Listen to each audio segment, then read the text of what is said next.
شروع اللہ کے بابرکت نام سے جو بڑا مہربان نہایت رحم والا ہے۔ ایک گاؤں میں ایک با پردہ خاتون رہتی تھی جن کی ڈیمانڈ تھی کہ شادی اس سے کرے گی جو انہیں با پردہ رکھے گا۔ ایک نوجوان اس شرط پر نکاح کے لیے رضامند ہو جاتا ہے۔ دونوں کی شادی ہو جاتی ہے۔ وقت گزرتا رہتا ہے یہاں تک کہ ایک بیٹا ہو جاتا ہے۔ ایک دن شوہر کہتا ہے کہ میں سارا دن کھیتوں میں کام کرتا ہوں، کھانے کے لیے مجھے گھر آنا پڑتا ہے جس سے وقت کا ضیاع ہوتا ہے، تم مجھے کھانا کھیتوں میں پہنچا دیا کرو۔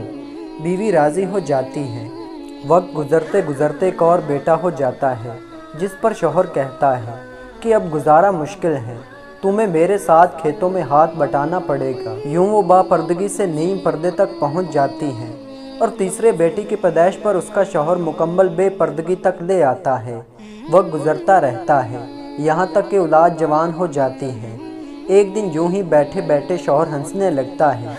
بیوی سبب پوچھتی ہے تو کہتا ہے کہ بڑا تو پردہ پردہ کرتی تھی، آخر کار تیرا پردہ ختم ہو گیا، کیا فرق پڑا پردے اور بے پردگی کا، زندگی تو اب بھی ویسے ہی گزر رہی ہے۔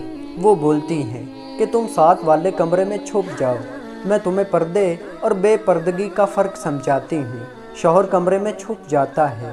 عورت اپنے بال بکھیرے رونا پیٹنا شروع کر دیتی ہے۔ پہلے بڑا بیٹا آتا ہے، رونے کا سبب پوچھتا ہے، کہتی ہے تیرے باپ نے مارا ہے۔ بڑا بیٹا ماں کو سمجھاتا ہے کہ اگر مارا ہے تو کوئی بات نہیں، وہ آپ سے محبت بھی تو کرتے ہیں، آپ کا خیال رکھتے ہیں۔ وہ سمجھا بجھا کر چلا جاتا ہے۔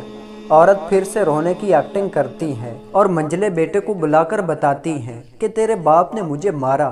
منجلا بیٹا کو غصہ آتا ہے، وہ باپ کو برا بھلا کہتے ہوئے ماں کو سمجھا بجھا کر چپ کروا کر چلا جاتا ہے۔ آخر کار عورت یہی ڈرامہ چھوٹے بیٹے کے ساتھ کرتی ہے۔